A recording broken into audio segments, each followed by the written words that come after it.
Okay, hi everybody. My name is Molly McGinty. I'm with the International Physicians for the Prevention of Nuclear War.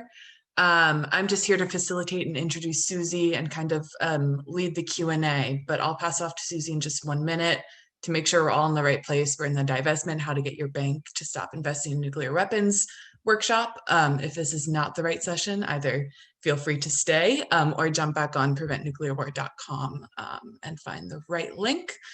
I think there's a slide for how we want to do questions.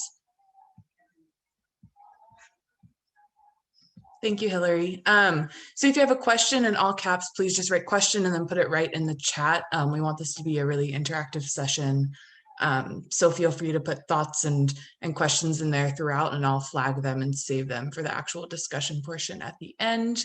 As everybody knows, by month 12 of using Zoom every day, please just keep your mic muted throughout the event until we get to the final Q&A portion. But I think with that, I'll leave it to Susie, who I think can introduce herself. But if you don't know Susie, she is a leader at PAC's No Nukes project in the Netherlands, and she coordinates Don't Bank on the Bomb with ICANN, and we work together on ICANN's International Steering Group. So Susie, please go ahead. Thanks so much, Molly. I am so happy to be here with you all, being in a room, even if it's a Zoom room, with people who are as ambitious and excited and passionate about creating social change as I am, just makes my day.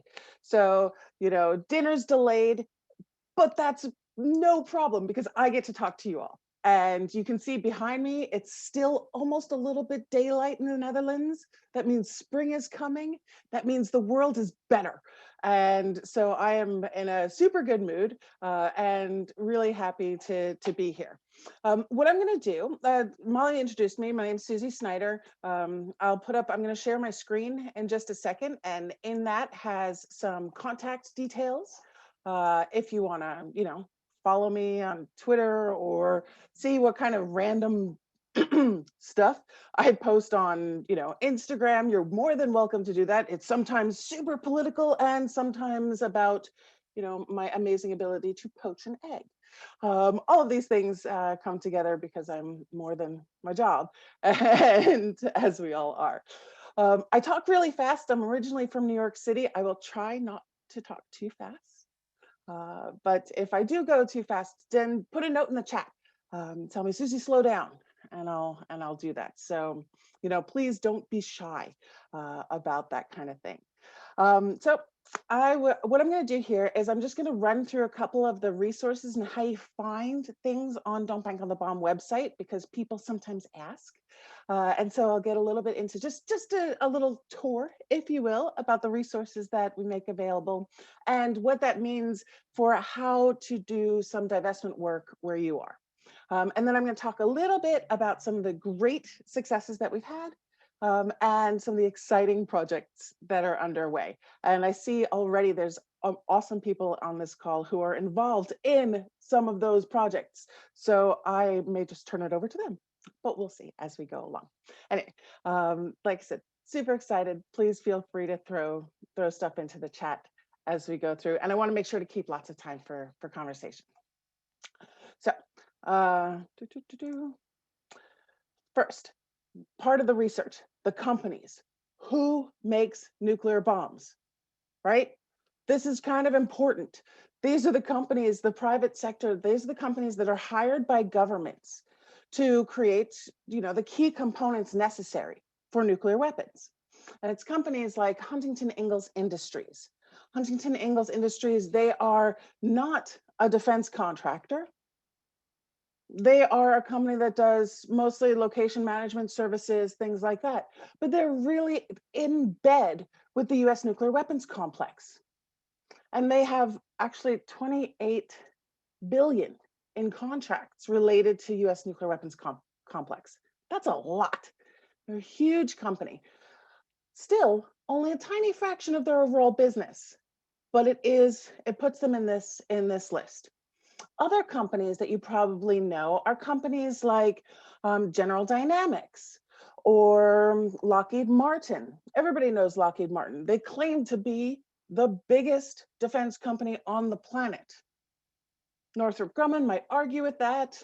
Raytheon a bit as well, United Technologies. They're all kind of having some spats right now about who is the biggest, and they keep buying up each other's subsidiaries, and they're fighting all over the place.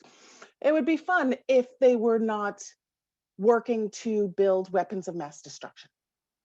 So these are companies, and we profile, we research, I keep a look at about 100 different companies that may be connected to different parts of the nuclear weapons complex, and to nuclear weapons production, not just in the US, but also in the UK, in France, in China, in India.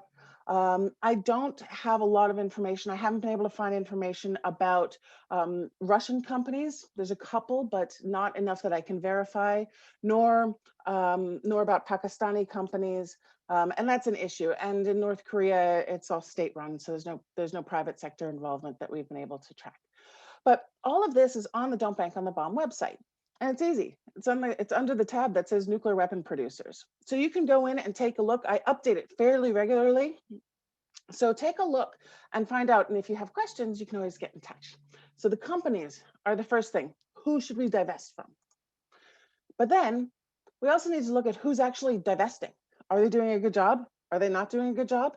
These are the financial institutions, the banks, and the asset managers, the pension funds that have made a decision and publicly announced that decision to not invest in nuclear weapon producers. This is for us in strengthening our work against nuclear weapons and building the stigma against these weapons, like these most horrible weapons. These are our friends. And we need to find ways to work with them whenever and wherever we can. And we see little bits and pieces of how the relationships we've developed with these good guys over the years have come back. For example, when the treaty entered into force, a wonderful asset management firm in Massachusetts, Green Century, they sent a really nice video talking about where their president talked about how important it is to have a good policy that prevents any exposure to the companies involved in nuclear weapons. Others, like KBC Group, we've worked with, and that's a Belgian financial institution. They operate throughout Europe, though. And they made an announcement on January 20th, the day the treaty entered into force, saying, hey, we want everybody to know our policies are fully in line with the Treaty on the Prohibition of Nuclear Weapons. These are our champions, they're our allies. And what we do is we publish information about them. So you can also get in touch, say congratulations, or for the runners up, the ones whose policies aren't so great, say, hey, come on guys, let's do better. So the policies is under the tab who divests. But then of course, after this who divests, who gets rid of their investments, you got to find out who actually still has investments. So I'm getting ready to put the information publicly about our most recent financial research. And here it is, a little sneak preview for you all. The top investors in nuclear weapon producing companies, they're all American. It's no big surprise. They all have multiple millions, thousands of millions, actually tens of thousands of millions, so tens of billions. Sorry, numbers, tens of billions of investments in the companies that I just talked about. And it's the ones that you'd expect. You'd expect to see Vanguard. They're huge asset managers, right? They hold lots of shares in lots of different companies. State Street, same thing. BlackRock, same thing. One of the things to be aware of when you look at the investments in the companies that are investing, or the financial institutions that are investing, a lot of them hold investments for others. So for example, an asset management firm will not necessarily make decisions themselves about who to invest in, but will only take direction from their clients. And that's important when we think about where we can make change. So it might be hard to get BlackRock as BlackRock to make a big change. But when BlackRock puts a lot of energy and emphasis on its ESG funds, its environment, social, and governance criteria funds, or when BlackRock does a big promotion around its Sustainable Development Goals fund, that's where we can come in and say, hey guys, don't forget, make sure you exclude the companies involved in the production of nuclear weapons. Citigroup, that's another one. Citigroup is a tricky one. Citigroup does a lot of loans. And when we talk about investments, we look at shareholding, we look at bond holding, and those are tradable assets. But we also look at loans and who provides loans, who underwrites the bond issuances. So who holds the most for the bond issuances.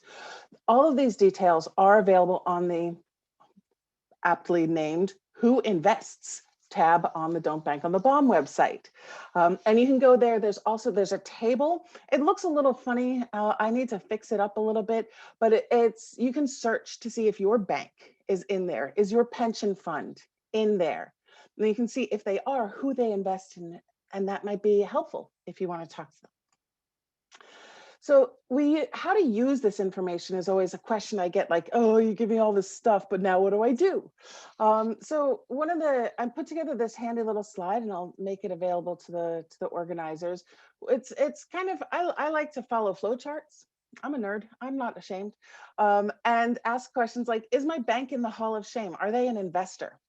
And if they are, go to them, ask them if they have ask them for a policy. Can you make a policy not to invest in these weapons? Ask them to divest, to actively change their holdings. If they are not currently an investor, ask them for a policy anyway, because maybe they'll do it, especially if they don't have to change any of their financial holdings. There's a lot of things in any kind of campaign to move this forward. For example, there's a bank that's in our Hall of Shame, PNC. And it's a bank, it's in Pittsburgh. Yeah.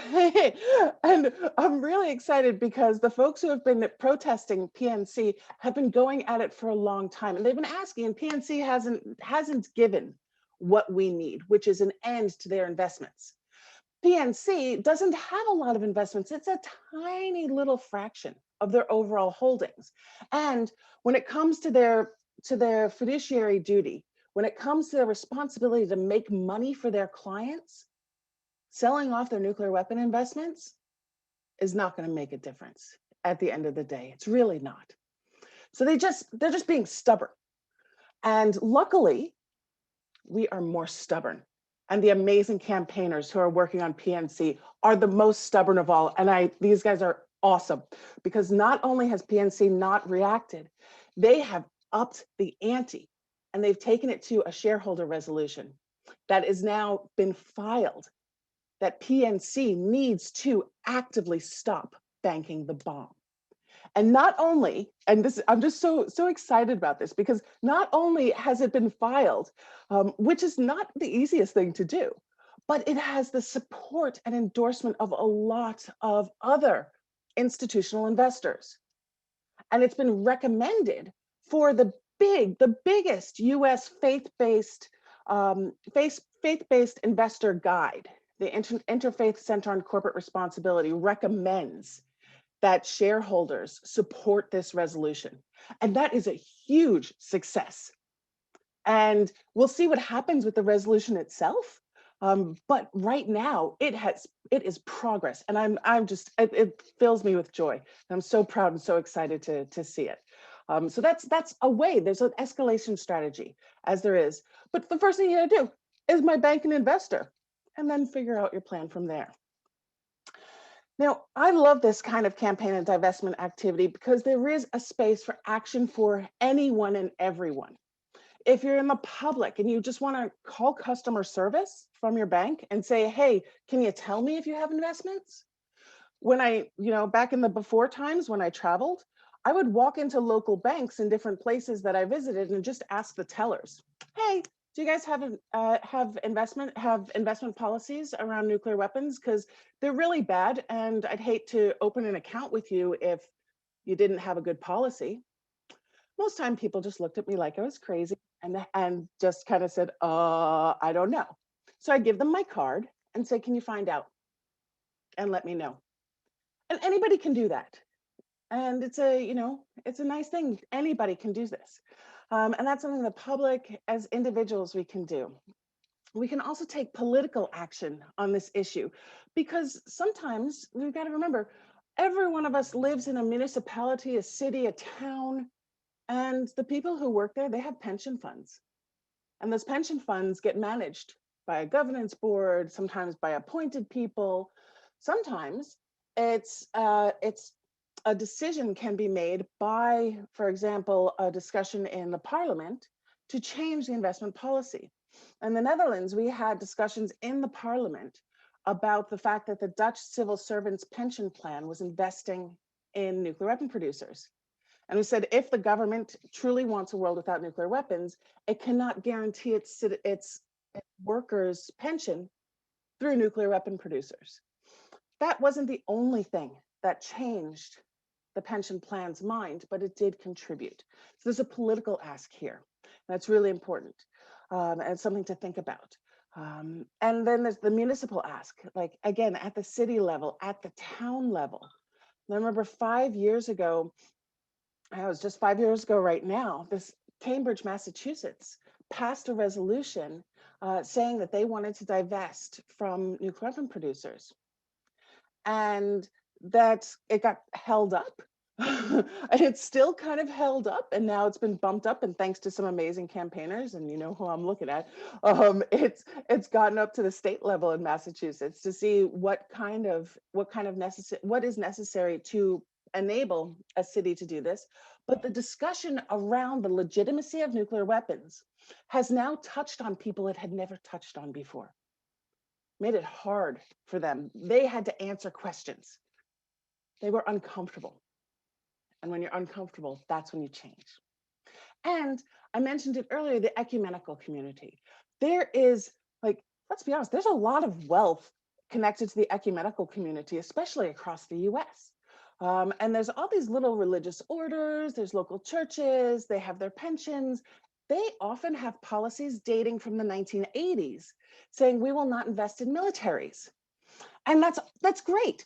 But now we have a new treaty that makes nuclear weapons illegal. That policy should probably get a little update. That policy should probably also look at questions like the Treaty on the Prohibition of Nuclear Weapons. Could also look at questions about weapons trade to conflict affected areas, surveillance tech, a whole lot of other things.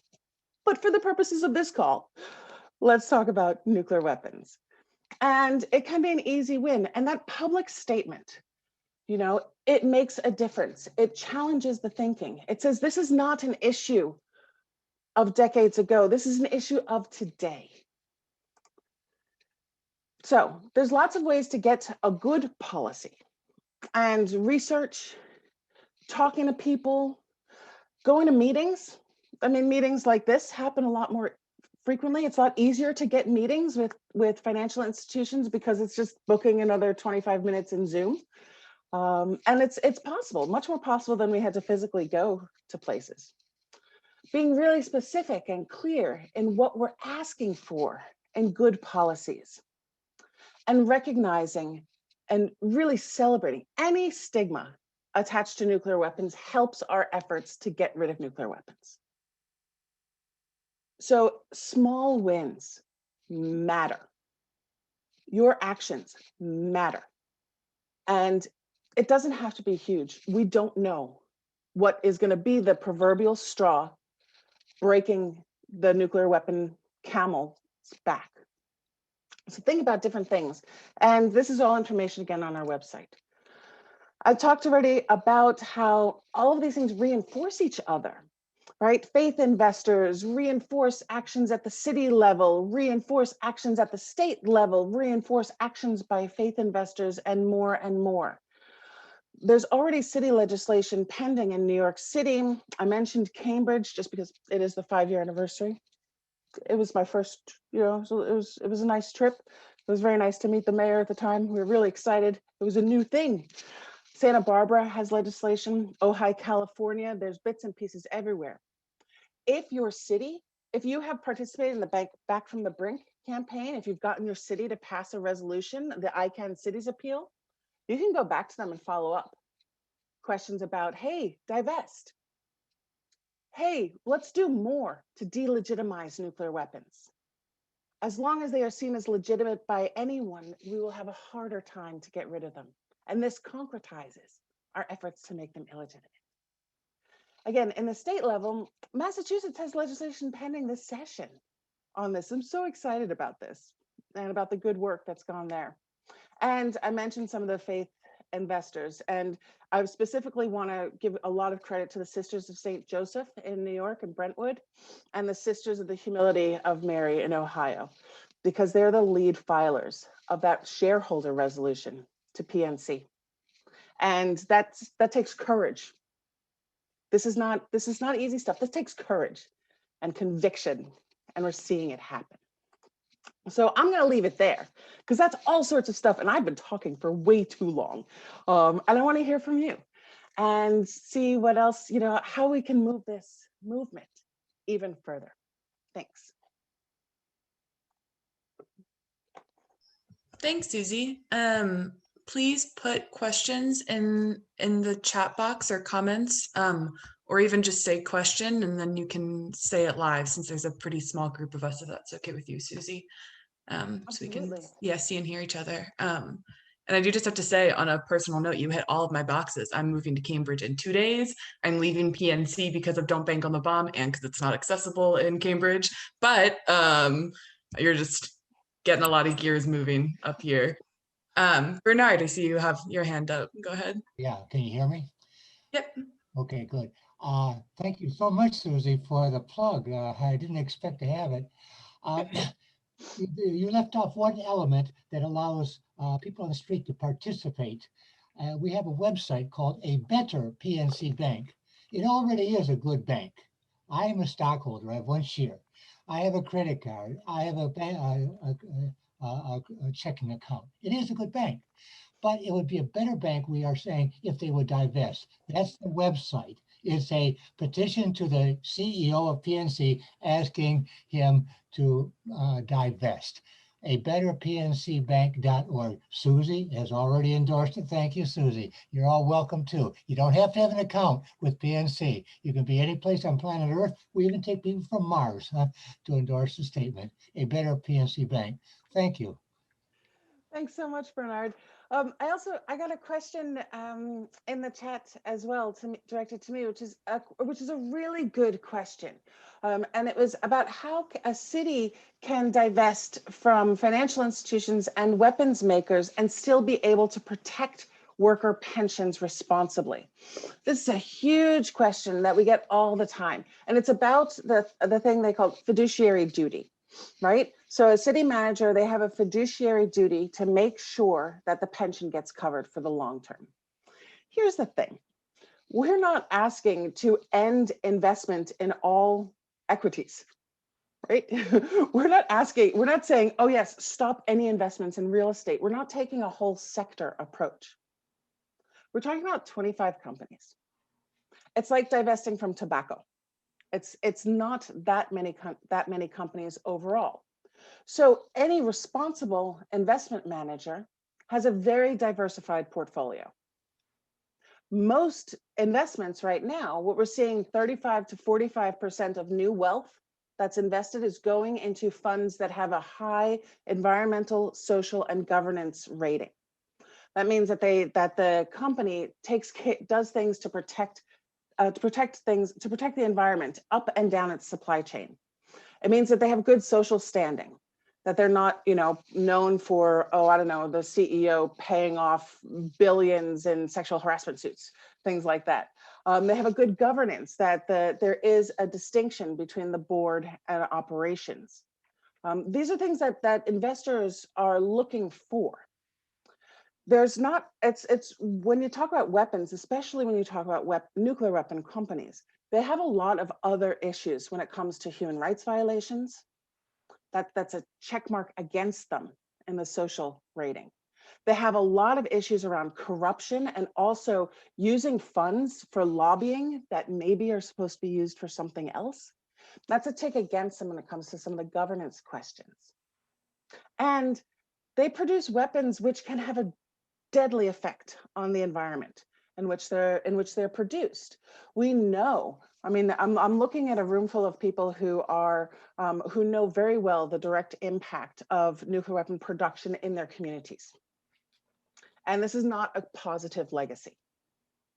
And so when you're producing these weapons, if you are facilitating the production of new plutonium, new plutonium pits for nuclear bombs, if you're facilitating uranium extraction for nuclear weapons, if you're facilitating the tritium production for new triggers, you are going to have a legacy impact in your community that is not environmentally sound. So all of these things pull you away from the nuclear weapon producers. So if you're most important about, if you're most concerned about your fiduciary duty, you want to invest in stocks and bonds, and you want to do long-term loans to companies that are not doing bad things. You want to go to companies that are being innovative and interesting and, you know, that do care about the environment in which they're operating. So that's a quick bit about the fiduciary duty question and how to make sure you don't lose. Nobody wants anybody to lose pension money. Like, you know, whatever people's opinions about capitalism, this is a way to kind of keep, this doesn't reject that. This is a way to use that system to advance our efforts to prevent the existential threat of nuclear weapons. So I want to, you know, be clear about that, because I know there's some of my very good friends have very big issues with capitalism. So I just want to, you know, be clear. Yeah. So who else might have I see we've got folks popping in a note. Who else might have a question or want to say something? It's great folks here. Well, I'll say something real quick. So Jim Wagner in Frederick, Maryland. Hi, great program. So I think you were touching on it there, Susie. I just had a thought that, you know, and there was a workshop or a session I wanted to go to, I couldn't get in on, you know, building, well, it's the workshop, the link between climate and nukes. So, you know, I'm wondering that the idea of that as a way into the banks. For instance, if they have, you know, they come out and they say, we support all these environmental interests. If we educate them and say, you know, well, there are all these collateral effects of investment in nuclear weapons. So you're being hypocritical if you've still got your money, you know, in nuclear weapons research. So that, and then the social justice thing that's, you know, come up since the summer. So, you know, yeah, if you're, you know, you're for equality and environmental justice, you know, how can you be supporting nuclear weapons? So, right. So, Right. just working on that angle. Yeah. One of the tricky things that we found is sometimes it works really well to link with the climate change movement in some situations. Sometimes it doesn't. Right. And so you really need to kind of test the water and see what might work. Because there is, I'll be honest, it's not the same everywhere. I wish it was. That would be super easy, right? We could just repeat the formula. There's some standard ingredients, but it's like stir fry. You could use this, you can make stir fry every night and it's going to be different. Even if you use the same like 6 vegetables, it's still going to be different. And so that's kind of what we're looking at here is, you know, that's I've never, yeah, you can tell it's getting late on my end. The stir fry of nuclear weapons stigma production. But you think about it and think about, like, there's some places where the climate, there's a huge pushback against the climate movement and divestment because it's a whole sector. Whereas there's a big embracing of divesting from tobacco companies or private prisons. And those who have divested from private prisons, that is a model that is easier to follow. So it's something to think about. I see Anne's hand. Hi, Anne. Hi. I was wondering on a particular question here. There's a credit union that I was a member of. And then I found out that they also serve our nuclear bomb parts plant here in Kansas City. And so I was like, oh, this isn't good, you know? So I wrote a letter to the president or CEO or whatever. And I said, you know, hey, you know, this is not good. You know, it's nuclear, one of the 8 major sites in the US that makes parts for nuclear weapons. And he said, oh, well, we're not doing business with the nuclear weapons, you know, per se. We're just helping the workers and they have a right to have a credit union. Don't you agree? And so I was like, oh, I don't know what to say, you know. Can you help me think about that? That's a great question. What possible comeback I could have, or? That's a really great question because, I mean, in the work that we're doing, we want to get rid of nuclear weapons, but we don't want to get rid of the people who made nuclear weapons. Like they're still people, right? And they've got to eat, and they've got to find ways to feed their families, and save up for Christmas presents or holiday presents, things that a credit union does. So the question I would ask then is, hey, great that you're doing this, but where are the investments of the credit union going? And what is your investment policy? So then it's not about the people who work at the Kansas City plant. Okay. But instead it's about what is the credit union itself doing? And they also have control over that. Okay. And so that's where to come back because, again, we're all people. We're trying to just do the best we can. And, Yes. I mean, and it is like growing by leaps and bounds. There were 2,500 employees 3 years ago. Now there's 5,000 plus, and they're expanding the plant. I mean, by 50%, and their budget went up from 700 million to 1.2 billion. So it's like, not good. And then again, and then the other thing that might be, and I'm sure it's already part of your campaigning effort, right, is talking about conversion. So if we weren't making nuclear bombs here, but we were still having the jobs, because we don't cost anybody their jobs, what would those jobs look like? Would it be making the components necessary to safely dismantle nuclear weapons and store the waste for them? Would it be what we need to do environmental cleanup? Because it's going to take money and time to do the cleanup from all the production of nuclear weapons. Would it be like there's a lot of things that we can think about that could be a conversion process. Vicki, can you explain what you have? It's warheads to windmills. What are they doing in terms of, I love this report. What are they doing in terms of building sustainable energy? Vicki, do you want to speak to that? Well, sure. My partner, Tim and Wallace, looked at a report from England that showed what would happen if they converted the nuclear weapons industry to green technologies, and found in that report that it would be a pretty easy, I mean, people wouldn't even have to move, they could easily switch from one industry to another. And there was no such report for the US, so he did that. And this is on our website, nuclearban.us. It's under resources, I think. And I just love this map. These are jobs of death, nuclear weapons jobs, and these are jobs of life in the green technologies. And you can see there's a lot more jobs, and they're in a lot of the same places. So we just thought that was exciting. And I love the way it goes from black and white to color, like the Wizard of Oz. It's so funny. I always think about that too. Every time I look at it, it's like, oh, you go back to like the joy and happiness and excitement.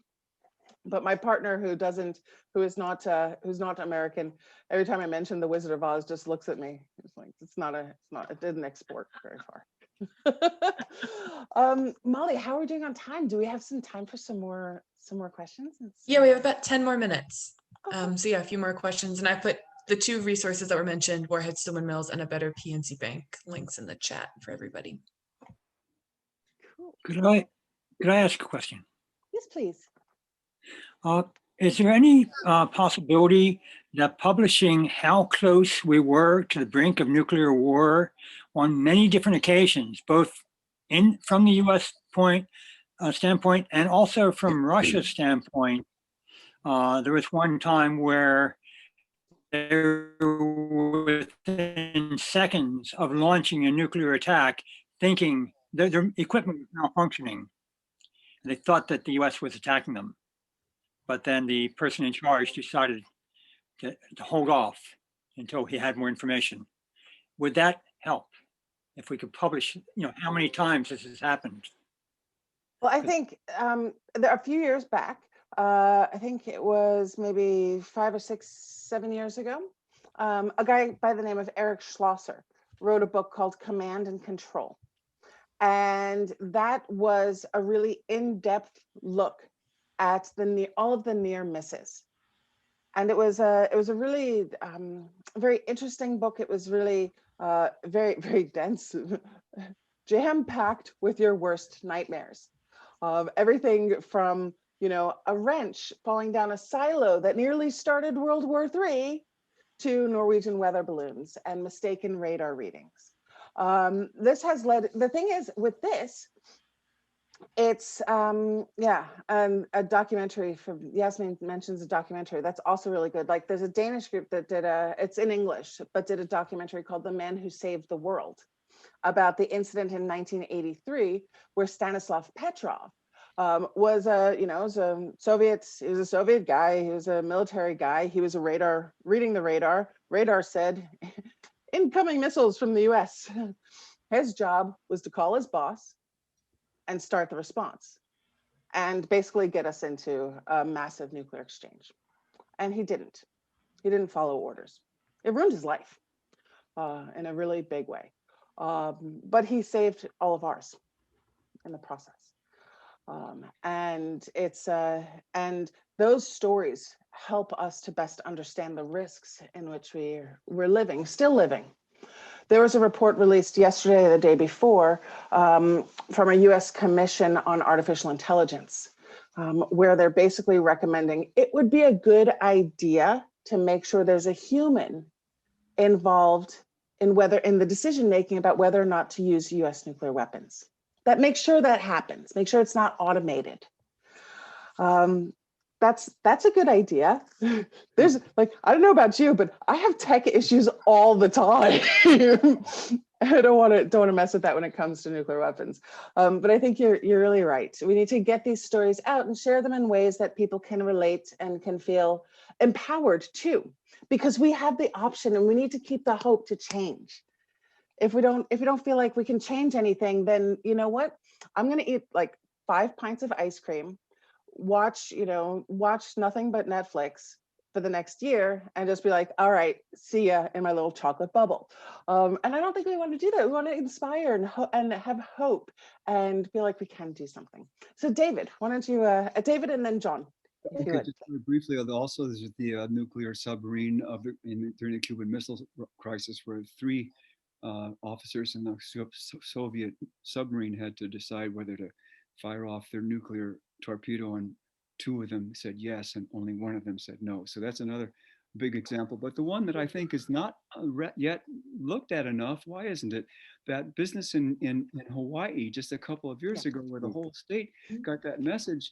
We haven't heard what kind of response was being prepared. You know, that one really hit the whole national news, and yet wasn't much follow-up on it. Yeah, that's, you're absolutely right. So I'm just gonna say you're absolutely right. John. Yeah, I think 2 of the most hopeful things we have as we approach this business is the well-documented economy that weapons production in general and nuclear weapons in particular are probably the least efficient way to create jobs. You know, we got data from multiple sources to say every $1 billion spent costs the nation between 10 and 20,000 jobs. So we've got to stop saying, we've got to contradict anybody who says, oh, these things produce jobs. No, they cost jobs, because even if you don't tax people and spend any money, those people have more money in their pockets and create more jobs with the stuff they buy. And we just got to hammer that over and over. The second thing I wanted to ask is, in the investment field, I've also heard on numerous occasions that people don't lose any money by switching from weapons companies to other more life-affirming things, that there's no loss of investment income. But I'm wondering if you have a good, concise source, single source for that, either on your website or know of one that we could readily just give to people if they challenge us on that. That's a really good question. And actually, it's one of the things I'm currently fundraising to be able to publish something along those lines. I don't have the resources to do it right now. And that's just a reality, you know, that exists. But it is good to show. It's also, we can show, there's lots of articles for example, that you see from Business Insider, Yahoo Finance, Bloomberg News, that show sustainable investments or socially responsible investments over multiple years do deliver better. A local, actually, it's not that local, but the asset manager that does the Dutch National Pension, they actually did an analysis after they chose to divest from nuclear weapon producers. And they found that not only did the divestment not have any material impact, they actually made more money. So they did that based on their own assets, but they only looked at a 1-year period. And so when you're doing financial trends, you want to look 3, 4, 5 years, 10 years. So that's a bit of a tricky thing. But I'll be happy to, if I can remember exactly where the link is, I'll throw it into the chat, because it's really important to see this and to talk about it. Thanks.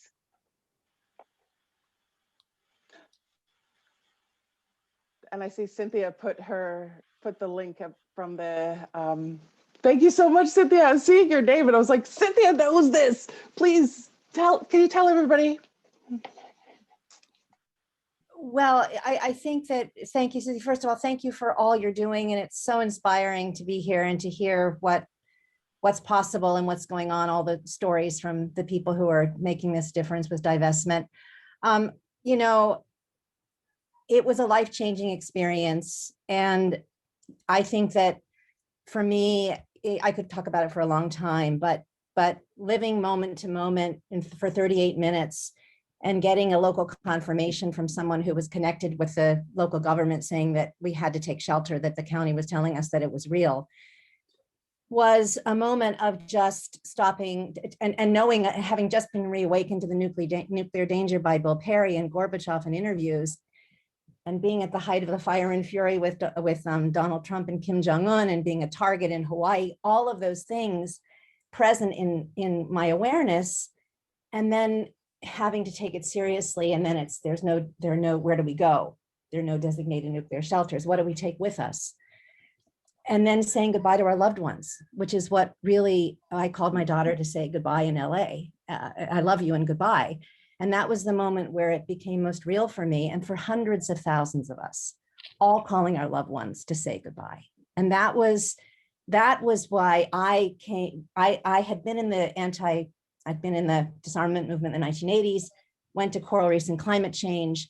And that experience and having been reawakened brought me soundly back into this movement. And that's until we eliminate nuclear weapons. When you live knowing that, feeling like a nuclear missile is about to hit you and you don't know how many minutes you have, you don't know where it's coming from, you don't know if it's the beginning, the end of everything you know and love and cherish, if it's a full out accidental nuclear war, you just don't know. That is a wake-up call that is meant to be shared. And for me, that's what I do, to just make it a personal story, because I think to try to connect people, we all have people we love. So it's really about love. Anyway, thank you.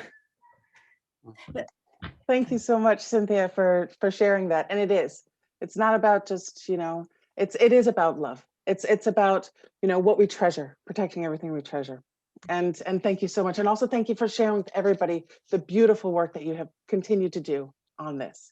Vicky, I saw your hand pop up too. It's 1:30, folks. Uh-oh. Yeah. Molly, you're supposed to keep track of us. I couldn't interrupt. It was too good. I stand by that choice. Well, all right. okay. Well, thanks everybody, really, for a great session. Yeah. And Thanks, Susie and Molly. yeah.